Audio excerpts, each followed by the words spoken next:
In the previous learning module, you learned about what a business continuity management system is, the four components that make up a BCMS, and the many benefits of having a BCMS for an organization. Now, we're going to look at how an organization can establish its own BCMS. Hi, my name is Chris. I will walk you through the second part of your BCMS learning journey, where we will look at the different documents an organization should prepare in order to establish its own BCMS. Establishing a BCMS. What documents you need? When implementing a BCMS, an organization can prepare these 7 essential documents to get the ball rolling. A BCMS policy, a BCMS organization structure, a business impact analysis or BIA, a risk assessment, a recovery strategies document, a business continuity plan playbook or BCP playbook, and the BCP test plan. Let's go through each document. The BCMS policy.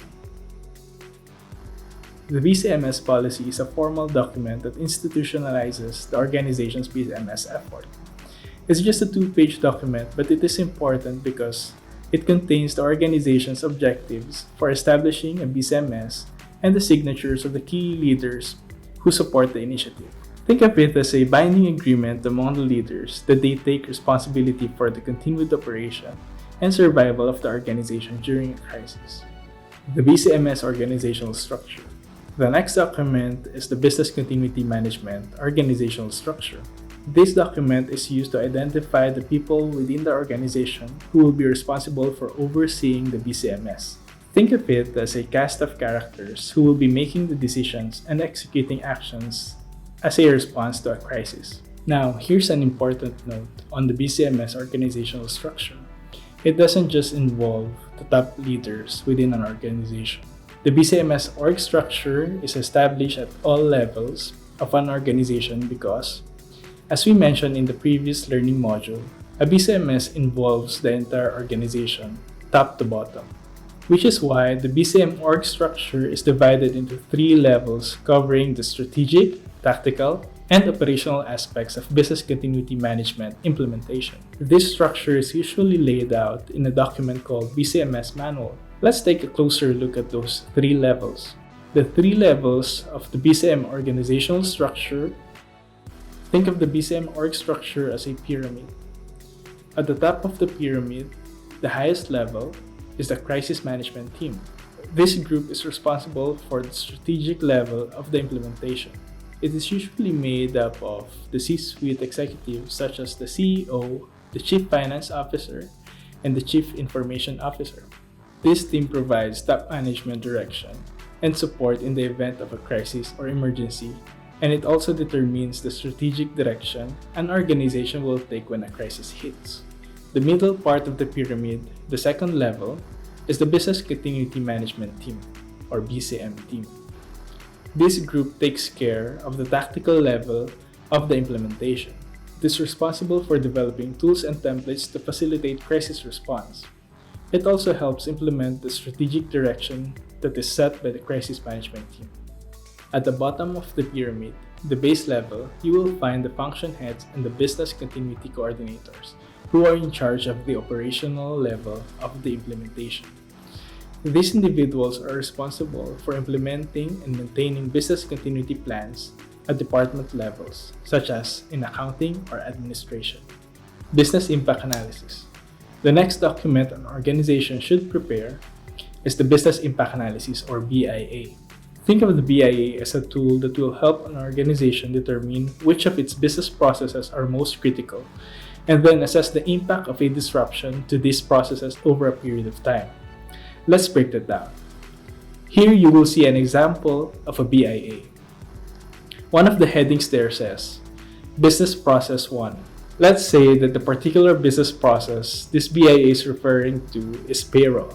We'll use payroll as an example since it is a critical business process regardless of type of organization. Workers have to be paid their wages, and that's non-negotiable. In the column, Type of Impact Criteria, you'll see different aspects of an organization that can be affected by disruption, such as its reputation and financial standing. Then moving from left to right on the table, you'll see different time periods. These are the duration of downtimes that are grouped in tiers. So let's say a super typhoon hits the country, and an organization's entire accounting team can't make it to the office, so no one can handle the payroll function. Let's zero in on the impact that this disruption will have on employees at the bottom of the table. If the payroll function is down for 8 hours, what impact will that have on employees? As you can see, we tag that as moderate impact. It's only 8 hours. Employees can probably go 8 hours without the payroll function. But what if the downtime stretches to 24 hours? What if it's payday?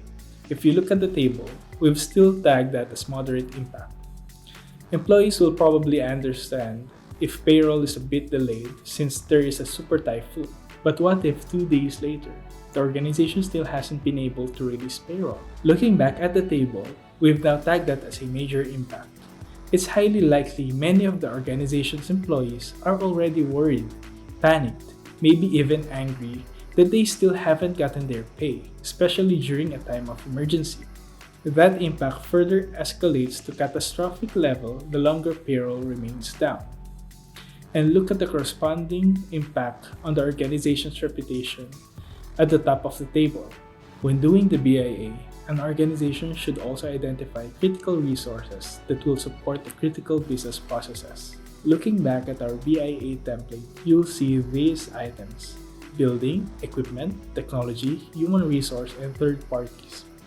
These are an organization's critical resources.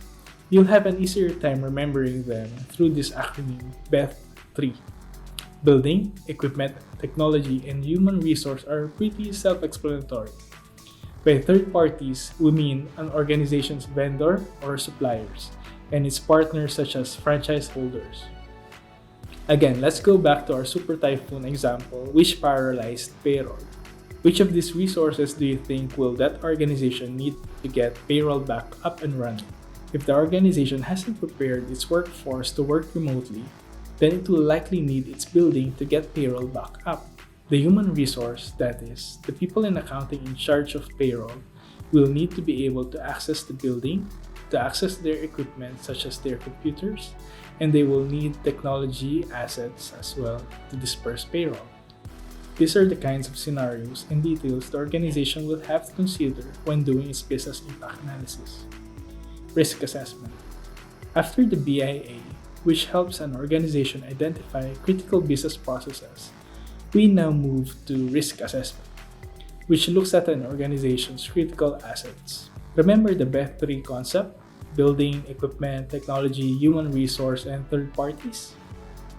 When doing risk assessment, the organization looks at the risks inherent to these resources and considers different risk scenarios. This exercise helps an organization prepare for any eventuality. Let's take the B in the BETH3 concept for example.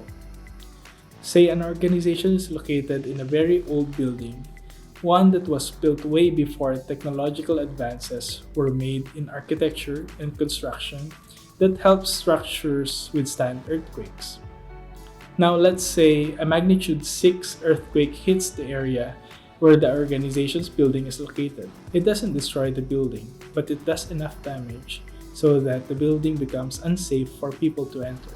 Because nobody can enter the building, employees, even the ones who have their laptops that they can use to work remotely, can't retrieve the equipment because the equipment is securely locked in the employees' office cabinets. Let's go a step further in this scenario. Say the earthquake was strong enough to affect power lines, disrupting the building's power supply. Because of this, the organization's servers shut down. There goes the T in the BETH3 concept, the technology. And remember, people can't enter the building, so the IT team can't go in there and restart those servers. What now? The solutions to these compounding problems are detailed in the next document an organization should prepare: recovery strategies. Based on the results of the BIA and the risk assessment, an organization can now craft recovery strategies for responding to threats and disruptions. Basically, it's the organization brainstorming on recovery plans depending on the crisis or disaster that may occur. is still using the BET3 concept, here are some things for an organization to consider when crafting a recovery strategy. With regard to the building, where will workers go if the organization's building is inaccessible? Next is equipment. How will an organization replace lost equipment? What can workers use if they can't access, say, their desktop computers? After equipment, we have technology. How does an organization shift to disaster recovery when it comes to its technology assets and resources? Next is human resource. If key people are unable to work or are unreachable, how will an organization bridge the gap? Lastly, we have third parties. What will an organization do if key vendors or suppliers are unable to operate? Are there alternative vendors? Do the key vendors have their own recovery plans? These are just some of the many questions an organization should address when drafting recovery strategies. The goal is to consider as many scenarios as possible so that the organization is prepared for whatever crisis or disaster comes its way. The BCP Playbook. After planning out recovery strategies, the organization is now ready to craft its business continuity plan playbook. The BCP Playbook documents an organization's responses to specific crisis scenarios such as big typhoon or a strong earthquake. It's important for every BCP Playbook to have this information. It must identify the critical personnel and their alternates who will act as first responders. Often, an organization is unable to respond to a crisis or an emergency promptly because people aren't sure who should do what. To avoid this lag time and period of uncertainty, the BCP Playbook should clearly state who is responsible for what and who can take over in case the first responder is unavailable. A BCP Playbook should also identify the organization's critical business function and their respective recovery time objectives. Recovery time objective, or RTO, is the amount of time a particular function can be down without causing significant damage to the organization. This can range from mere hours to days. Let's go back to our payroll example, which we talk about when we discuss business impact analysis. We can all agree that payroll qualifies as a critical business function. How long can it put off paying its workers? 24 hours? 2 days? A week?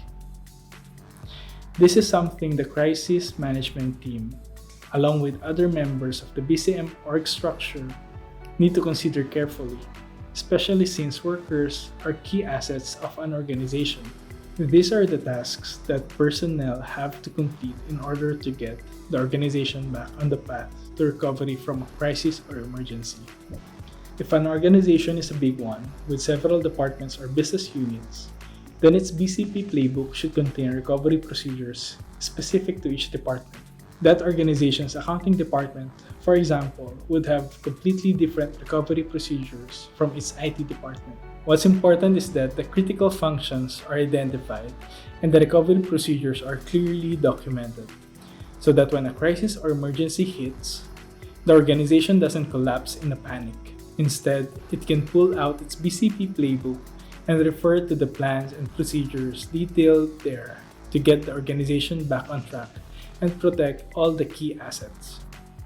The BCP Test Plan.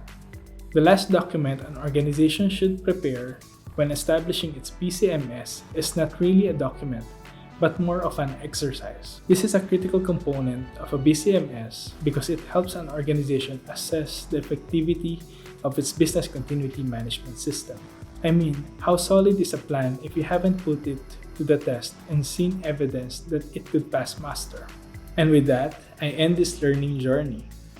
Today, we looked at the different documents an organization should prepare as it builds its BCMS.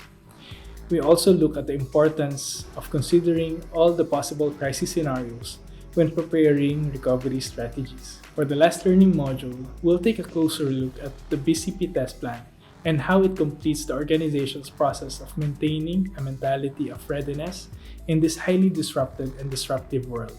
Hop on to the next BCMS learning module.